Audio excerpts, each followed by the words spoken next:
All right. Um, welcome everybody. Welcome to Climate Week, and welcome to C2ES's webinar today. It's the whole Climate Week is a virtual. Most of it is a virtual experience. Anybody who watched the Emmys last night would have seen another virtual experience as well.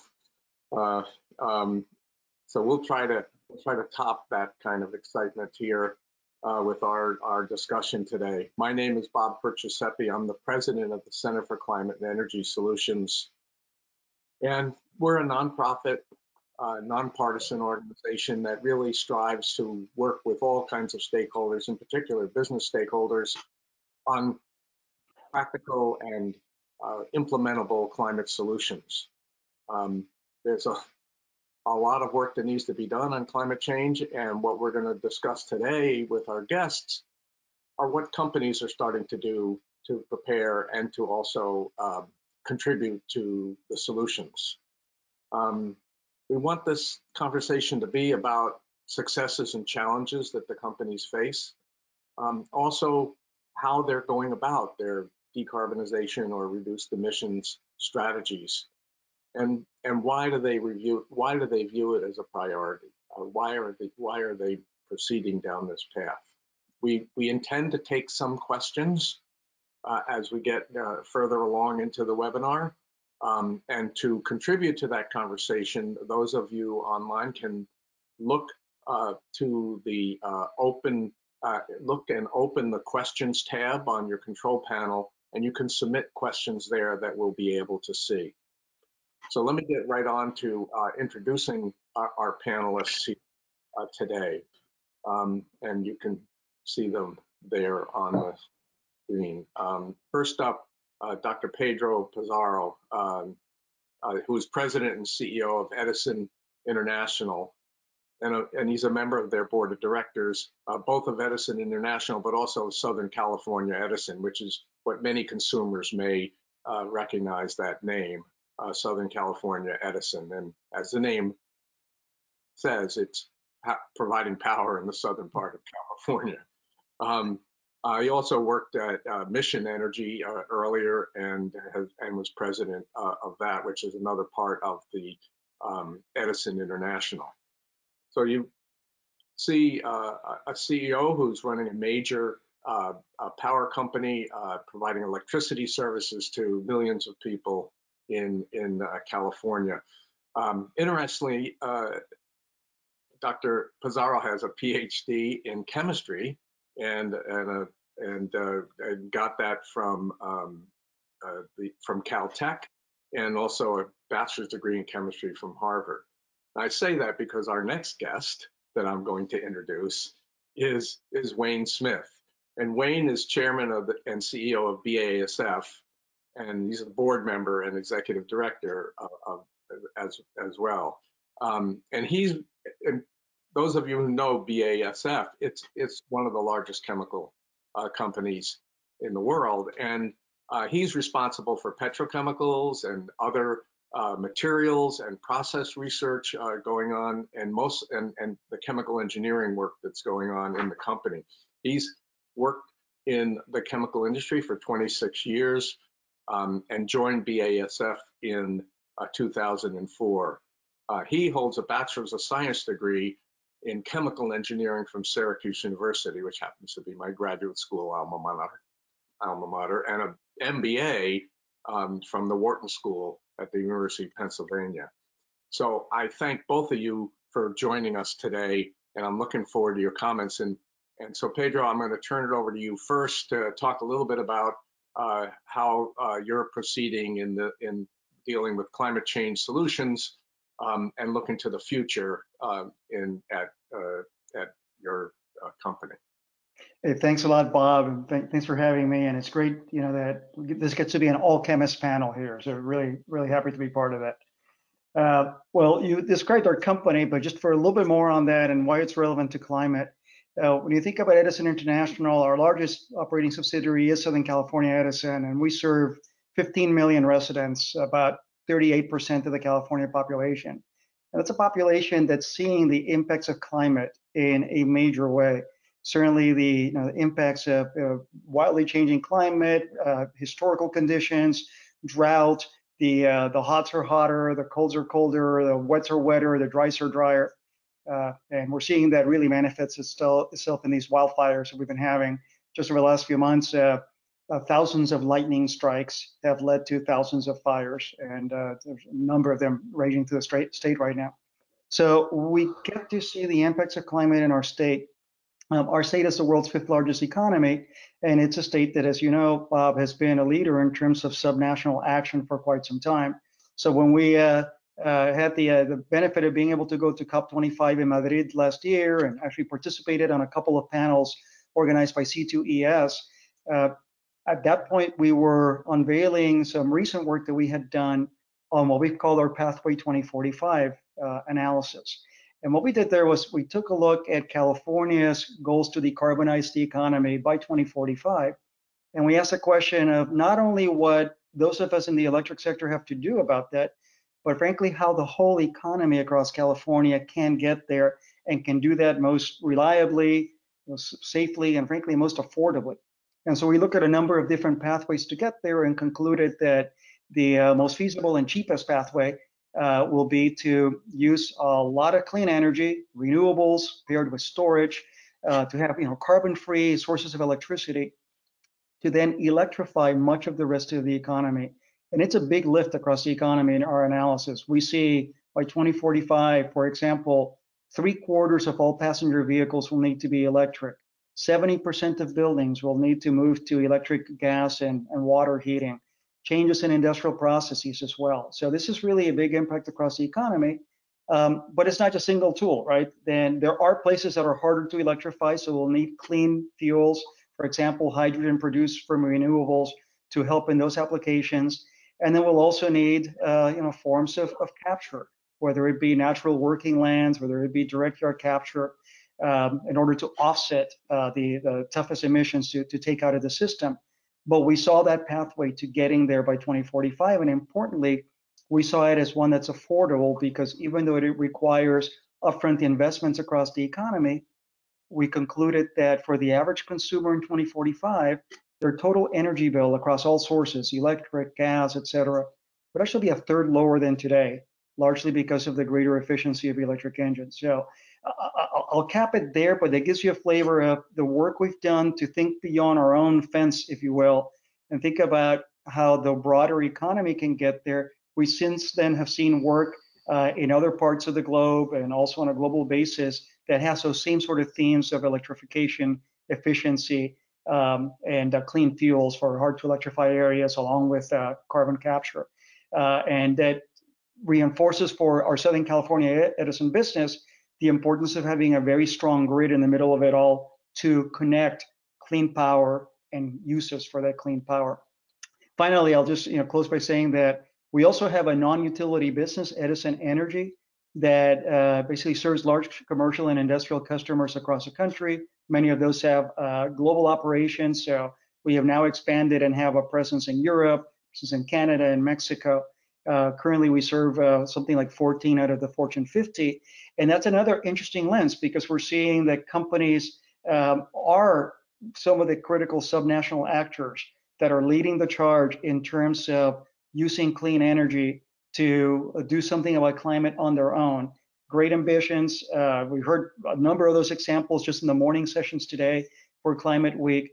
And so we get to support those clients as they take their own steps nationally and globally.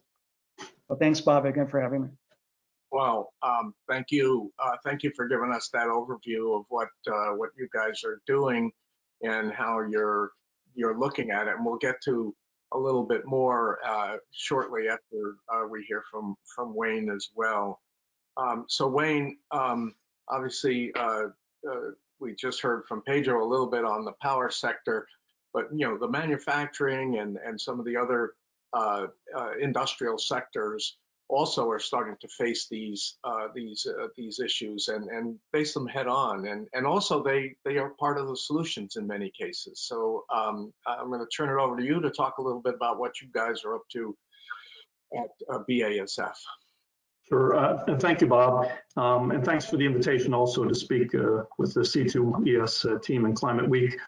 I thought I'd take a minute or two to introduce the audience to BASF because we're not necessarily a household name. As you just mentioned, we are an industrial firm. It's largely business to business transactions, so we're a little bit sometimes in the background regarding the general public. But I think it's important to set the context for the challenges that we have when it comes to reducing our emissions and our greenhouse gas emissions. We are the largest chemical company in the world, and we're the most diversified chemical company. So we are producing materials and ingredients to almost every sector of society, from the construction industry to automotive, to agriculture, nutrition, pharmaceuticals, cosmetics, you name it. Somehow we're impacting that. We are headquartered in Germany, so about 50% of our business is conducted in Europe, about a quarter in North America, and then the balance largely in Asia. Now, sustainability in general, in the broad sense, has been critically important to us for a long time. In fact, since 2010, our company's purpose statement has been, we create chemistry for a sustainable future. For two reasons. We've set this sort of a benchmark. One is we have a responsibility. We need to do our part, that's clear. But secondly, we do see the opportunity to bring forward solutions. So as you mentioned, chemistry is an enabler, or we see it, to a lot of solutions for basic sustainability issues, whether they're around emissions and greenhouse gases, or they're around clean water, or nutritional topics, or agricultural topics. We think we can be part of the solution. Now, some examples just to give you a flavor for that. So we have about 45,000 products that we sell, but if we look at high performance insulating materials to reduce energy consumption in buildings, or high performance polymers to lightweight cars and to create less emissions and greater fuel economy, or in the transition of cars in the automotive industry, as you just heard from Pedro, we're investing heavily in advanced battery materials to help that transition. We have biodegradable or compostable polymers. We have biodegradable lubricants. So these are the ideas and the concepts that we have to try to improve the big sustainability topics of the world. Now, if you add these all up, we have about 15 billion euros of sales of these kinds of products. So a few years ago, we categorized all of our products along the variables of how do they impact sustainability topics. And the top tier we call Accelerator Products, and these are products that substantially contribute to some of these big challenges. And we're trying to steer the company to a large degree on driving more of these Accelerator Products out there to help the world, and we think we can support. Now, having said all that, that's the good news, that we have some big challenges. We are energy intensive. The science of chemistry to move molecules around and rearrange them and create things generally requires a fair amount of energy, and it's hard to get around that. We're also capital intensive, so we spend billions of dollars on new factories, and these factories are designed to last for the next 20 or 30 years. So the decisions that we make around where we invest and how we invest and what kind of technologies are critical. We don't want to make mistakes, but we are energy intensive, and this is part of the challenge. The good news is we have some ideas, and I'll talk about this in a few minutes, but that's the context I would say to start with BASF. All right. So oversight, and you can see the interrelationships of you with the batteries, carbon capture, whether it's mechanical or catching emissions. It's going to require some chemistry that go on amines and other things to absorb the carbon dioxide. So one of the things I want to make sure we look at is how these things sometimes do work with each other. And Wayne, you mentioned the battery chemistry, and batteries. Modern batteries are chemical in nature, and so that's great that you guys are looking in it. So one of the things that I said at the beginning was not just what you all are doing, which is vitally important and in many cases absolutely essential for decarbonizing the economy, but what is the sort of motivation behind some of the work that you're doing? Why have you embarked on this path of sustainability, Wayne, as you called it, or carbonization of the grid, as you were talking about, Pedro? What are some of the motivations behind that as a corporate leader, as a business leader? How are you seeing that, and how are you communicating it to your team? You've got to keep your team focused on this. You got thousands of employees who really want to, in all likelihood, be able to contribute. Pedro, I'll start with you a little bit on this one. Probably the short answer is it's just the right thing to do, Bob. I mean, we're facing a climate crisis. And one of the things that's been fascinating to watch about the response to COVID, as a former scientist, right, and Wayne, you may feel the same, is having watched the global scientific community come together with a degree of collaboration and sense of urgency that's almost unprecedented. And that response has been a great model for what the world now needs to deal with the broader issue of climate, which is just as existential, if not more so, than the COVID crisis is. There are other reasons for us. Look, most of our business is in California. It's a state where, when you look at polls, for example, there's a group called the Public Policy Institute of California. They're a nonpartisan group. They do some just really fine polling. Year after year, something like 70% of the California voting public supports the goals that California has established for advancing decarbonization and through renewable energy and some of the other tools. And that cuts across demographics. Granted, the demographics in California, there are maybe unique relative to other parts of the country. But even you see a majority of Republicans in California supporting us. So it's really a nonpartisan issue. So that's one point. The other is that the state, with that support from the public, has set these targets: 40% carbon reduction, greenhouse gas reduction from 1990 levels by 2030. We're almost there now, right? 2030 is only 10 years away. That's a really short period of time when you think about infrastructure development. Net zero carbon by 2045, only 25 years away. And so it's imperative that we think about what tools are needed across society. And then we realize that with our small part of the economy, running the electric grid, the investment that's needed there, complemented then by much larger investment in sources like generation, in uses like electric vehicles and other appliances, that's a big lift across the economy that needs to start happening now if we're going to have any prayer of making these targets and of trying to restrict, climate change to a tempered, average temperature increase below 2C or 1.5C. A final point I make is that, we have lots of stakeholders as corporations, and I'm a member of the Business Roundtable. I was one of the 180 or so signatories last year of the statement on the purpose of the corporation. I believe in that. It's actually, frankly, pretty easy to have that mindset when you have a regulated utility as the largest part of your business, because we are in the business of directly serving customers and communities. But, as part of the broader ESG movement, I think investors are really watching and demanding that all of us take these steps. And frankly, what started as more of a European movement is now very much a US movement too, in terms of the expectation that corporations like ours need to play a critical role in moving the economy forward with addressing climate. Well, those certainly are many of the key issues there, and I appreciate you laying them out from how it looks from your perspective. Wayne, how about in the world of the industry and how that's unfolding? Now, both of you have global views. Obviously, things are going on in Europe or in Asia, and as well as here in the United States at the state level and other places. And you got to put your sort of crystal ball on and sort of say, where is this going to go, and where do I want to lead my enterprise? So what are some of the factors that are coming to bear for you, Wayne? Sure. I mean, I can certainly start with the first one that Pedro mentioned. It's, we believe we have a responsibility in society to do our part. So there's no question that's a starter. But there is a lot of pull and a lot of push by different stakeholder groups to harness this energy and to get us moving forward.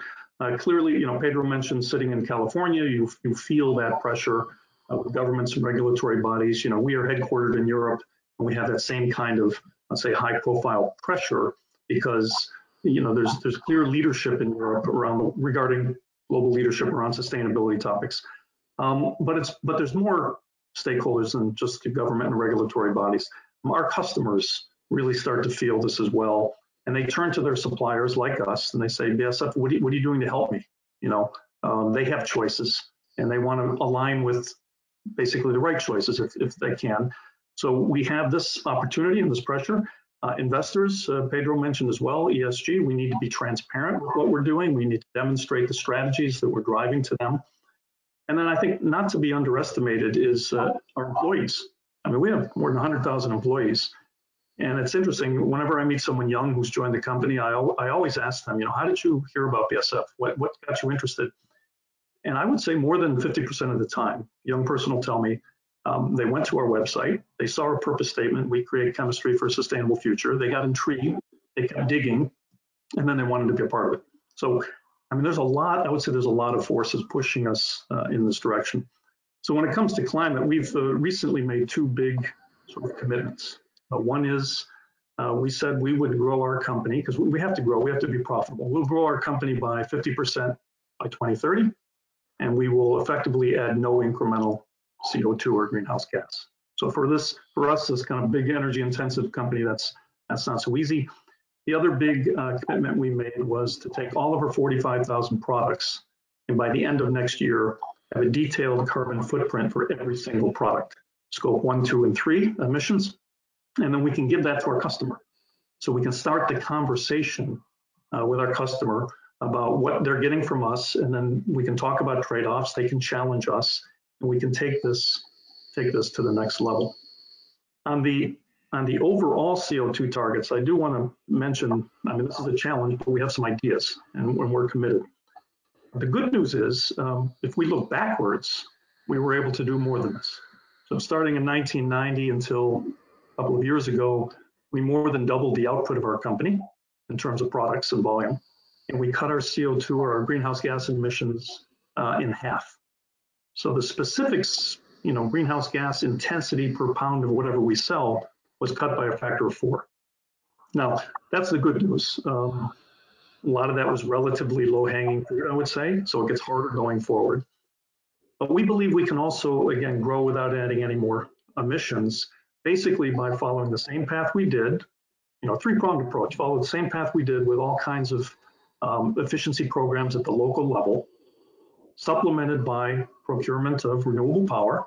We're a big power purchaser, and we will move our footprint to a renewable-based source. And third, and I think the most interesting from a commitment standpoint is to invest in transformational R&D. So we do have some big chemical processes that emit a lot of CO2. And we have some ideas on how to fundamentally change them. None of it's easy. It'll take a lot of investment, but we're committed to it. I'll give you two examples just to show you the commitment. The biggest CO2 emitter we have is something called a steam cracker. This is the start of all our processes. You start with a hydrocarbon, you break it into little components, and then you basically create everything that we make. It's the most CO2 intensive thing we have. It's big. We invest in the new ones, more than $1 billion. Our view is to transform this to an electrically operated cracker, which this is not easy. This operates at more than 800 degrees C. It's very fine-tuned. But if we can electrify this, and we would need some new alloy compositions and such to do it, but if we can do that and then procure renewable power, we could reduce the CO2 by 90% from the biggest emitter that we have. Now, this will take us 8-10 years to get there, but we think we can do it. The other one is, and Pedro mentioned this, hydrogen. I mean, hydrogen's obviously an important component for the future. It's a building block in our industry. Everything we make has some hydrogen in it. And that's a very, very CO2 intensive process currently. It's currently done. We invest in a transformative research program, again, to use hydrogen pyrolysis to cleave natural gas into pure hydrogen and pure carbon with zero CO2 production in the process itself. Again, this will probably take 8 or 10 years to be able to commercialize such a thing, a lot of challenges, technical challenges. We have more than 100 people in R&D working on these right now. If we don't do this, we won't get there. And so, we want to be a leader in our industry and really put forth these kind of efforts to see if we can make it happen. Well, Wayne, you just laid out some really important points here because, in many of our core industries that provide the materials that make everything else that we use, including this laptop computer that I'm talking to you guys on, which has aluminum and plastics and other things in it, copper and some other rare earths. We're not going to not have these products. The question is, how can we do the kinds of things you're talking about? And electrification is an interesting one. And the high temperatures are something that I've been interested in how to deal with the higher temperatures that are needed in some of these industrial processes. Cracking is, I think, the simple term of art that's used to do something with those molecules. But the crackers use a lot of energy, and I think getting some of them electrified. I mean, some people have talked about advanced fission, small modular nuclear reactors to create high temperatures as well. But we'll need these improvements if we're to go forward. And so I'm going to turn back to Pedro a minute. I mean, there's an industrial base in Southern California that's probably starting to look also at electrification. You mentioned buildings and automobiles and surface transportation. Obviously, those are going to be big increased demands. Have you been thinking about potential demand increase in the industrial sector as well? Yeah, we have actually, and we've looked at this as Edison in our territory. We've also looked at it nationally through the Electric Power Research Institute, which is that's a number of utilities across the country as its members. I'm fortunate enough to be the chair of the board this year, and EPRI has been doing some really important work on this for the last several years. So I'll give you two quick snapshots within the SCE, Southern California Edison territory. Our total load has been flat to declining for the last decade. And that's because we've seen, importantly, more and more energy efficiency, which we support. By the way, we have something called decoupling. So as a utility, we don't get paid by the electron. We are indifferent to how many electrons we sell. It's an innovation that California introduced 35 years ago or so to make sure that we are allies in terms of trying to reduce power consumption. But we see an overall load flat to declining because of that energy efficiency and also because of the increase in distributed generation. As we look out to 2030 and march towards the 40% GHG reduction in California, interestingly, we see in our analysis a lot of electrification coming in, but continued efficiency and distributed generation also coming in. So we think that net, yep, it balances out. And by 2030, we're still pretty flat relative to today. As you then go to 2045 and go to full net zero for the state, that changes. And what we see there is through 2045, an increase of something like 60%, 60% in load statewide in order to accommodate the massive amounts of electrification required to get to the extent of decarbonization. EPRI did some analysis a couple of years ago with similar results where, and going off of memory here, but it looked at, I think 2050, and that time period, the US economy is expected to double. So Wayne, similar to your analysis of thinking about your business growth, when you think about US business growth, the economy will double by 2050. And the EPRI analysis showed that as technologies mature, there would be something like a 30% increase in electric consumption nationally in their base case, but 30% decrease, 20 to 30% decrease in overall energy consumption across the US, with something like a 60% decrease in emissions, right? And that was, by the way, assuming no changes in current regulations at the national or state level. So California has its regulation, but the US does not, right? That didn't change. It's technology driving that change. And so, yeah, you see the use of electricity along with clean fuels. You know, EPRI now is doing some joint work with the Gas Technology Industry Institute, looking at, they call it a low carbon research initiative, looking at the need for low carbon fuels like hydrogen produced from net zero processes like electrolysis for those spots in the economy that are harder to electrify. Wayne, I'm really happy to hear you're looking at electrifying the steam cracker process. There are probably some processes industrially that are harder to electrify, where then having a low carbon fuel like hydrogen is key. And so EPRI and GTI are really getting down into the nuts and bolts of not only what's needed, but what are the alloys that you need? If you take an existing generation plant that burns natural gas, how much hydrogen can you bleed in before getting into metallurgy, sort of issues with that? Or what alloys do you need to swap out, to be able to accommodate even more hydrogen? What about the existing gas distribution system, right? That's such a big invested base. So a lot of research intensity needed and all of that. I'll close this by saying that the good news is that we are making progress nationally, and particularly in our industry. If you look at the investor-owned utilities in the country that are represented by the Edison Electric Institute, we have collectively decreased our emissions something like 37% in the last couple of decades, and collectively we have plans to reduce those emissions down to 80% below 2005 levels by 2050. And so that's a good start. Probably need to do more across the economy. Yeah, that was a very helpful layout there. But yeah, getting back to you, Wayne, I had heard that there's some work going on and looking at things like pyrolysis or other approaches to breaking the methane molecule into hydrogen and carbon without making carbon dioxide, which is what happens when you use a steam reformer. Obviously we have a diverse audience watching here, but how does that work at a general level? Because that could be a game changer as well, because obviously there are issues with using more and more hydrogen, but hydrogen is a clean burning fuel. Heat and water are your byproducts there. Yeah, so I mean, it's a big opportunity, but it's a big challenge.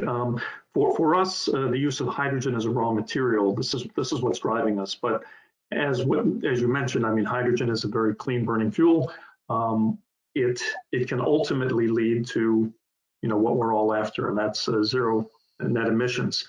But there's a long way to go. I mean, there's processes like I just talked about, the pyrolysis, that are long-term programs. It'll take some time. There is infrastructure challenges. I think Pedro is more aware of this than myself in terms of setting up a hydrogen-based economy or industry. It's all possible. The challenges are both technical and economic, but we need to step our way there. And what I described earlier is the need for having long-term investment programs. We have to have some time. So this is our biggest challenge. Being an energy-intensive company with some good ideas, but they're long-term ideas, we need a transitional time to get there.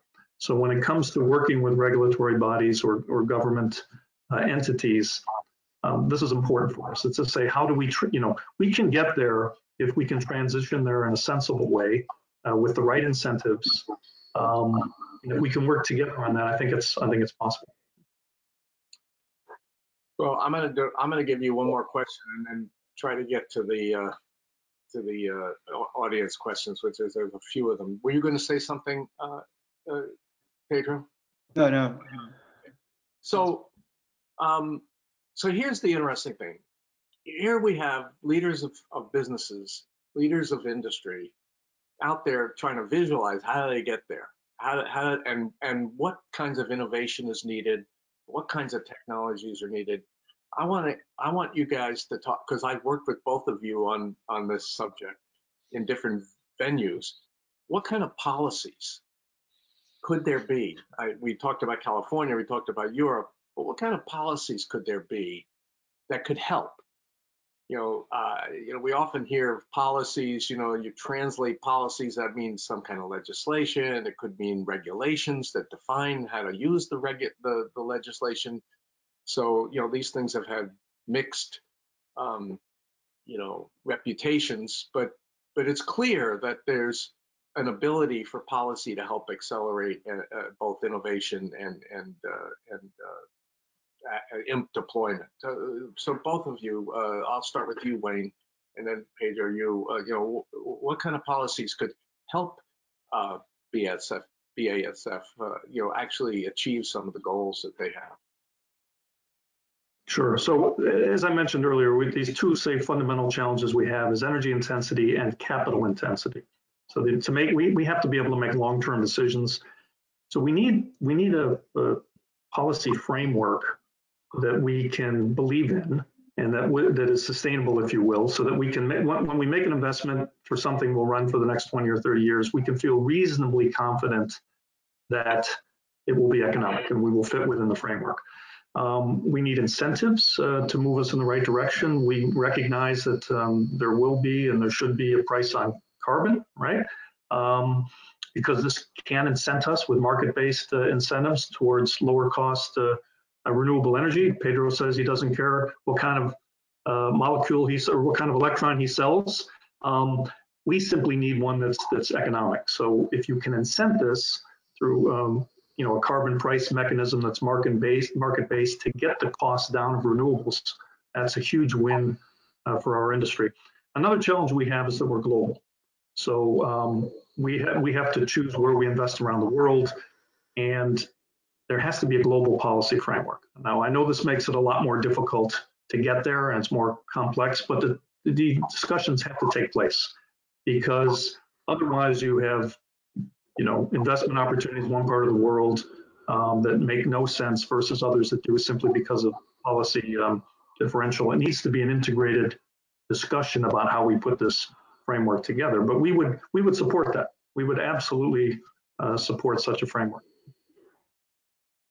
There you go. Yeah, similarly, it does start with a global perspective because this is a global issue. And so, I hope that at some point the U.S. can get back to be a signatory of the Paris Accord.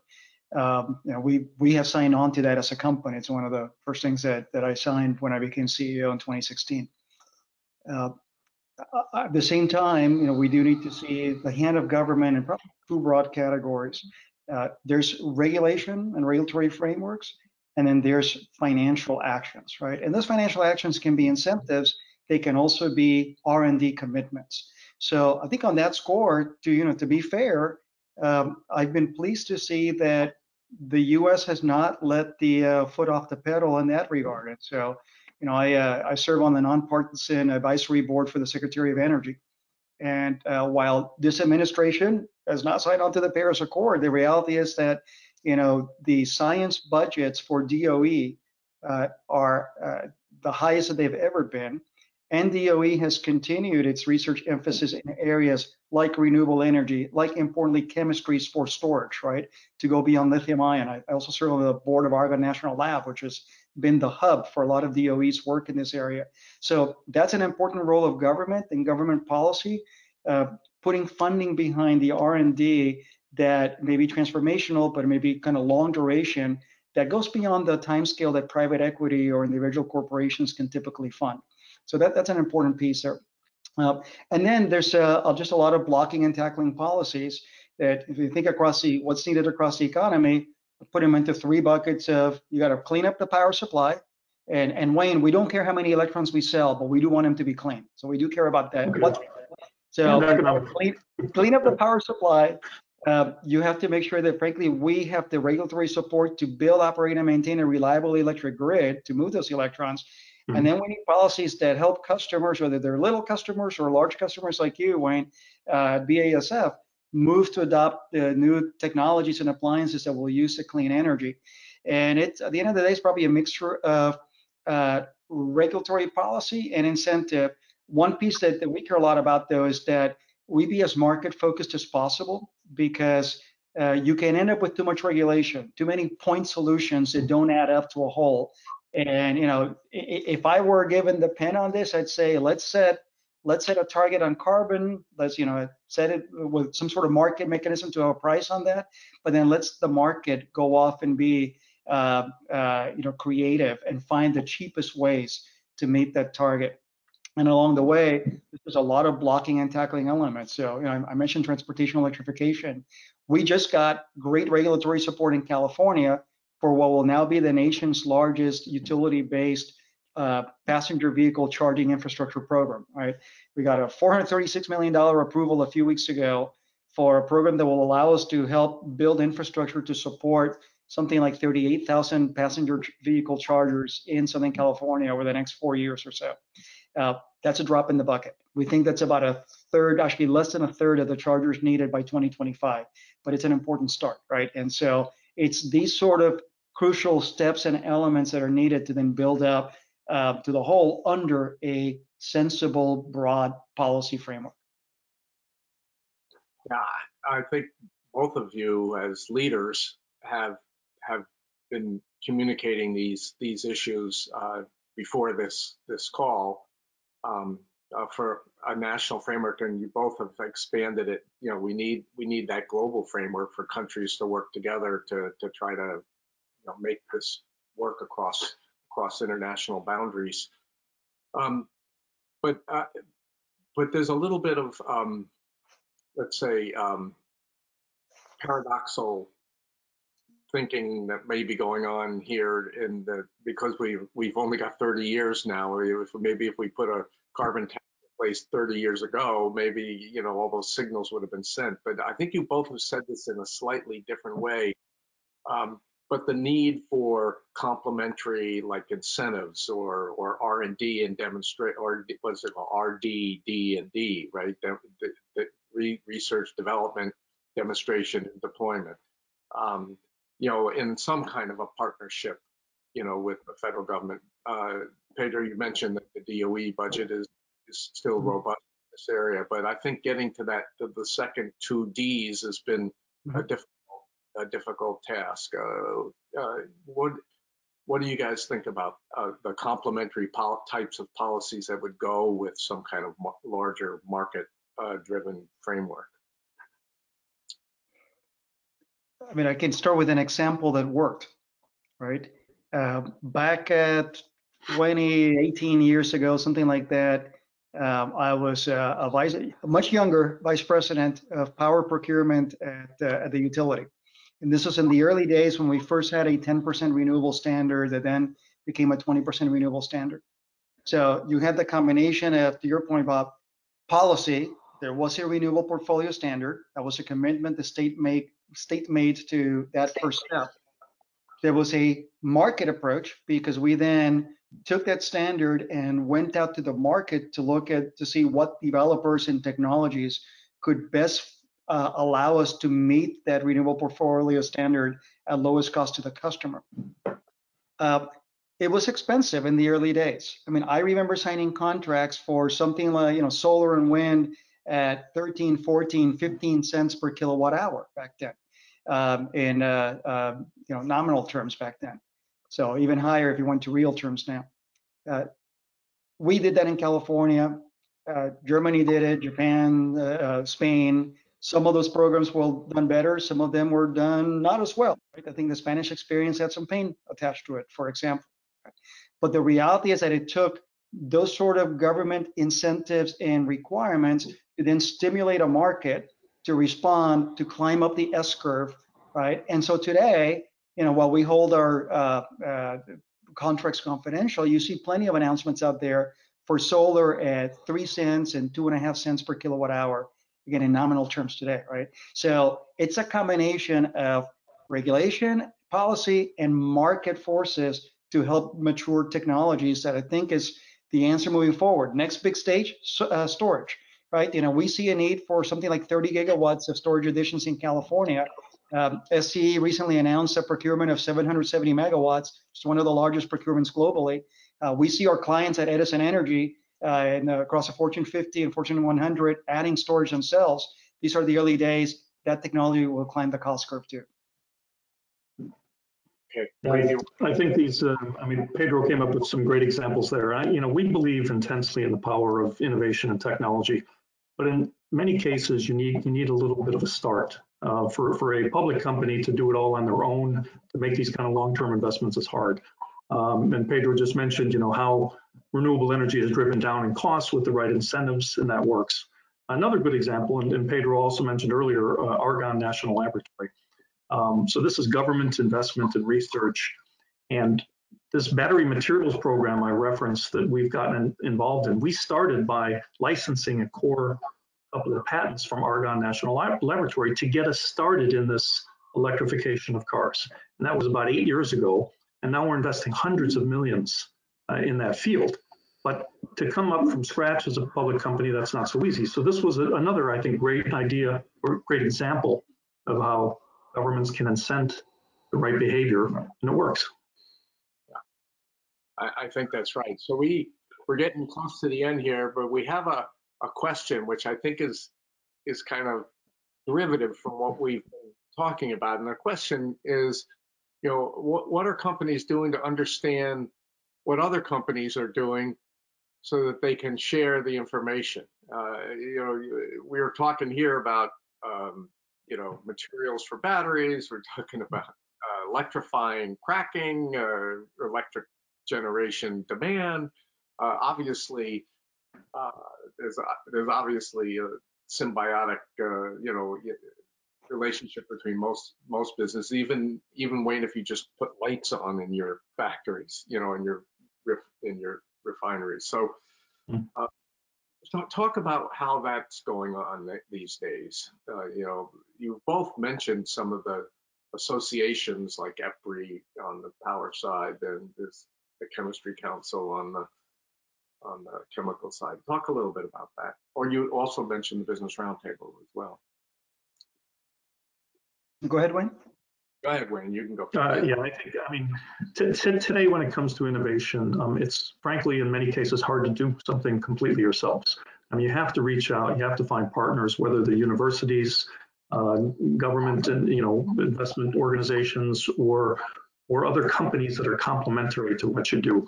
The hydrogen pyrolysis topic we talked about, we have 3 or 4 other partners, including some funding from the German government, a couple of industrial partners, not chemical companies, but they have a different sort of angle towards it.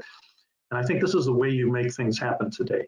You have to reach out, you have to be open to a certain degree with your technology, and engage as many people as possible. I think you said it well, and it's a global problem. Going back to the COVID example, you've seen the scientific community do it there. We need to do it now, not just across the scientific community, but across business, across government. So, electric industry is actually fortunate that we get to collaborate not only with each other through EEI and EPRI and groups like that, but because we serve just about every other industry in the economy, we get to collaborate with our customers, whether it's in the regulated utility or with the commercial customers we're serving at Edison Energy. And we learn. I mean, Wayne, it's been fun meeting you here because I've learned from you today, and I hope we can continue the discussion. Same, Pedro. I think we're gonna, we're in the last minute, so I'm gonna eat it up by just thanking you both for your insight and for your enthusiasm for what needs to be done, and to see business leaders looking forward, looking out ahead, is really an important thing for the country. And I appreciate that both of you guys are doing that, as are many of your colleagues. And I think we'll check off, trying to do intersectional, coordination, which is something C2ES does, by the way, with our business council, multisectoral. But it's also a good role for the federal government as well, particularly on the RD and D&D. Well, anyway, I'm going to thank you both. I really appreciate you taking the time to talk to us during Climate Week. You can see how important it is that the business sector stay involved. So I'm going to sign us off. And again, thank you all. Thank you. Thank you, Bob. Thank you, Pedro. Yeah, thanks, Wayne. Thanks, Bob.